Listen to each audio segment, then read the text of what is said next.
क्या Harrier EV पहले से ही ओल्ड न्यूज बन चुकी है?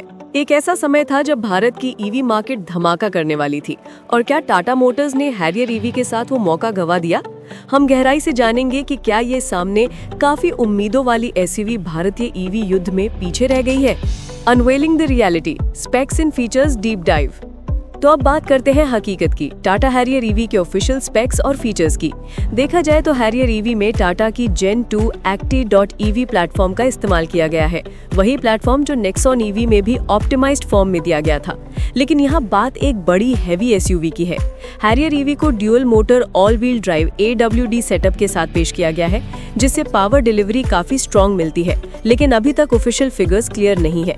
रेंज की बात करें तो कंपनी ने 500 किलोमीटर यानी RAI सर्टिफाइड रेंज का दावा किया है, जो कागज पर इंप्रेसिव लगता है, लेकिन रियल वर्ल्ड में शायद ये 400 से 420 किलोमीटर के आसपास रहे। अब आती है बैटरी और चार्जिंग की बात। इसमें लगभग 60 से 70 kilowatt hour battery pack expected है और DC फास्ट चार्जिंग से इसे 30 मिनट में 10% से 80% तक चार्ज किया जा सकता है। लेकिन यहाँ एक कमी दिखती है। राइवल्स जैसे महिंद्रा XUV 0.8 और Hyundai Creta EV 800 volt architecture और अल्ट्रा फास्ट चार्जिंग टेक के साथ आने वाले हैं, जो टाटा को पीछे छोड़ सकता है। इंटीरियर की तरफ देखें तो हैरियर ईवी में 12.3 inch touch screen infotainment, digital driver display, touch based AC controls और एम्बियंट लाइटिंग दी गई है।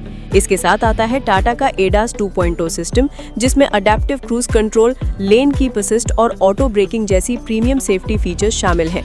लेकिन कुछ चीजें ऐसी हैं जो सेफ खेली गई लगती हैं। डिजाइन और डैशबोर्ड लेआउट लगभग ICE हैरियर जैसा ही है, जिससे फ्रेश EV आइडेंटिटी की कमी महसूस होती है। और यही वो जगह है जहां टाटा मोटर्स थोड़ी कंजर्वेटिव नजर आती है। The competitive landscape, what went wrong. अब बात करते हैं सबसे जरूरी पहलू की, कंपटीशन।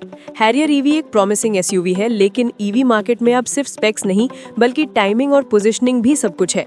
जब टाटा हैरियर ईवी को पेश किया गया, उसी समय Mahindra XUV 0.8, Hyundai Creta EV और BYD Seal U जैसी इलेक्ट्रिक एसयूवी हेडलाइंस में थी।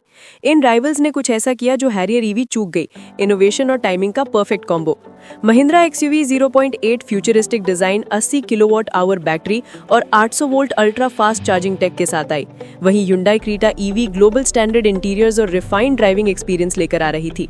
इन दोनों एसयूवी ने मार्केट में एक प्रीमियम EV आइडेंटिटी बना ली, जबकि हैरियर EV अब भी अपनी ICE लेगेसी में फंसी दिखती है। अब बात करते हैं कीमत की। टाटा ने हैरियर ईवी की स्टार्टिंग प्राइस 28 से 30 लाख रुपए एक शोरूम के आसपास रखी, जो इसे महिंद्रा और Hyundai की प्रीमियम ईवीज के सीधा मुकाबले में खड़ा करता है। लेकिन सवाल यह है कि क्या हैरियर ईवी उतना फ्यूचरिस्टिक फील दे पाती है जितनी उसके राइवल्स देते हैं? शायद नहीं। और यहीं पर टाटा मोटर्स से छोटी सी चूक हो गई।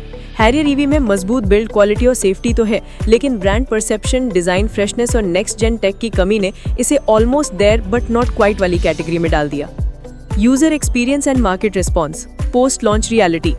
अब आते हैं असली कसौटी पर, यूजर एक्सपीरियंस और मार्केट रिस्पॉन्स पर। कागज पर स्पेक्स हमेशा परफेक्ट दिखते हैं, लेकिन सड़क पर वही ईवी टिकती है जो रियल वर्ल्ड में परफॉर्म करे। हैरियर ईवी के शुरुआती बायर्स को डिजाइन और बिल्ड क्वालिटी ने तो इम्प्रेस किया, लेकिन जैसे ही बात आई रेंज और सॉफ्टवेयर परफॉर्मेंस की, वहां मिक्स्ड रिएक्शंस देखने को मिले। ऑफिशियल क्लेम था 500 प्लस किलोमीटर रेंज, पर रियल वर्ल्ड में लोगों को 380 से 420 किलोमीटर से ज्यादा नहीं मिल पाई। कई यूजर्स ने फास्ट चार्जिंग टाइम को लेकर भी शिकायत की। कहा गया था 30 मिनट में 80% चार्ज, पर एक्चुअल में 45 से 50 मिनट लग रहे थे, और वो भी लिमिटेड चार्जिंग स्टेशंस पर। सॉफ्टवेयर ग्लिचेस की बात करें तो इंफोटेनमेंट लैग और ऐप कनेक्टिविटी इश्यूज भी कई रिव्यूज में सामने आए। हालांकि सेफ्टी में हैरियर ईवी ने फिर से उम्मीद नहीं तोड़ी। टाटा के 5 स्टार बिल्ड क्वालिटी स्टैंडर्ड ने यूजर्स को कॉन्फिडेंस जरूर दिया, लेकिन बिगेस्ट चैलेंज ये रहा after sales experience. EV specialised service centres की कमी और स्लो पार्ट रिप्लेसमेंट ने कई बायर्स को फ्रस्ट्रेट किया। और जब नंबर्स की बात करें तो हैरियर ईवी की सेल्स लॉन्च के बाद स्टडी रही, पर महिंद्रा XUV 400 और MG ZS EV ने मार्केट शेयर में इसे पीछे छोड़ दिया। मतलब साफ है कि टाटा ने सॉलिड कार बनाई, लेकिन एग्जीक्यूशन और इकोसिस्टम वहीं पिछड़ गया। Missed opportunities and future prospects. अब सवाल ये उठता है कि क्या टाटा ने हैरियर ईवी में कुछ मिस कर दिया, क्योंकि इतनी पोटेंशियल होने के बावजूद ये एसयूवी वो इम्पैक्ट नहीं छोड़ पाई जिसकी उम्मीद थी। सबसे बड़ा मौका था डेडिकेटेड ईवी प्लेटफॉर्म बनाने का। हैरियर ईवी अभी भी ICE प्लेटफॉर्म पर बनी है, जिसका मतलब है कि बैटरी प्लेसमेंट, वेट डिस्ट्रीब्यूशन और कैबिन स्पेस पूरी तरह ऑप्टिमाइज नहीं हुए हैं। वहीं महिंद्रा अपनी XUV 0.8 को प्योर ईवी प्लेटफॉर्म पर ला रही है और Hyundai भी क्रीटा ईवी को उसी स्ट्रैटेजी पर तैयार कर रही है। दूसरा मिस हुआ चार्जिंग इकोसिस्टम और फास्ट चार्जिंग सपोर्ट। अगर टाटा पावर और टाटा मोटर्स मिलकर एग्रेसिव नेटवर्क बिल्ड करते तो रेंज एंजाइटी को काफी हद तक खत्म किया जा सकता था, लेकिन अभी भी रूरल और टियर 2 सिटीज में टाटा ईवीज को चार्ज करने की चैलेंज बनी हुई है। फिर आती है बात फीचर इनोवेशन की। हैरियर ईवी में टेक है पर वाव फैक्टर कम है।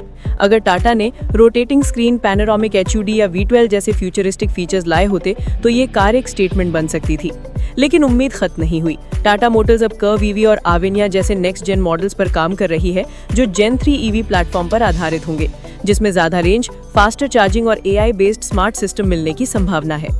तो हाँ, हैरियर ईवी शायद एक मिस्ड अपॉर्चुनिटी रही हो, पर टाटा मोटर्स का गेम अभी खत्म नहीं हुआ, क्योंकि आने वाला दौर उनका सबसे बड़ा कमबैक साबित हो सकता है।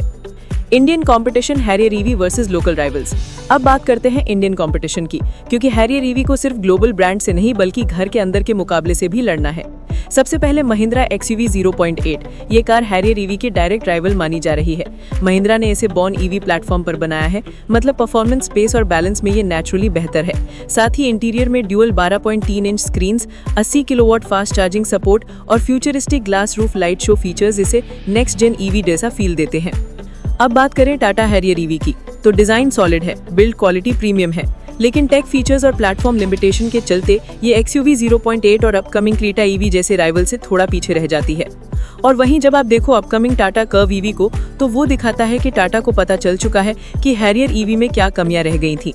कर्व ईवी ज्यादा futuristic design, light weight architecture और बेटर एरोडायनेमिक्स के साथ आने वाली है। अब अगर हम बिल्ड क्वालिटी की बात करें तो कोई शक नहीं कि टाटा अभी भी इंडियन रोड्स के हिसाब से सबसे मजबूत बॉडी देता है। क्रैश टेस्ट्स और सेफ्टी में हैरियर ईवी हर बार भरोसेमंद साबित होती है। लेकिन अगर बात करें टेक एक्सपीरियंस और यूजर इंटरफेस की, तो महिंद्रा और ह्युंडई अब टाटा से 2 कदम आगे बढ़ चुके हैं। स्मार्ट कनेक्टिविटी, OT अपडेट्स और इंटीरियर लग्जरी में हैरियर ईवी को अपग्रेड की जरूरत साफ दिखती है। तो साफ है, हैरियर ईवी मजबूत है लेकिन स्मार्ट नहीं, और जब तक टाटा मोटर्स डिजाइन और टेक दोनों को साथ नहीं लाएगा, हैरियर ईवी को टॉप स्पॉट हासिल करना मुश्किल रहेगा। Conclusion, the Harrier EVs lesson for India's EV future. तो आखिर सवाल ये है, क्या टाटा हैरियर ईवी एक मिस्ड अपॉर्चुनिटी है या फिर ये सिर्फ एक शुरुआत है आने वाले बदलाव की? टाटा मोटर्स ने अपनी ताकत साबित की है, बिल्ड क्वालिटी, डिजाइन और सेफ्टी में कोई शक नहीं, लेकिन आज का ईवी मार्केट सिर्फ ताकत से नहीं, टेक, इनोवेशन और एक्सपीरियंस से जीता जाता है। हैरियर ईवी ने हमें सिखाया कि इलेक्ट्रिक फ्यूचर में सर्वाइवल सिर्फ उन कंपनियों का होगा जो अडेप्ट और इवॉल्व कर सके। शायद हैरियर ईवी परफेक्ट ना हो, पर इसने एक मैसेज साफ दे दिया है कि इंडिया का ईवी रेवोल्यूशन अब रुकने वाला नहीं है। और अगर टाटा अपनी नेक्स्ट जेन कार्स जैसे कर्व ईवी, आवेनिया और सियरा ईवी में टेक और प्रैक्टिकलिटी को मिला दे, तो भरोसा रखो भाई, गेम फिर से टाटा के हाथ में होगा। अगर आप भी मानते हो कि Indian EVs deserve a fair chance, तो ईवी जंक्शन इंडिया को सब्सक्राइब करो, क्योंकि यहाँ हाइप नहीं, सिर्फ रियल ईवी स्टोरीज मिलती हैं।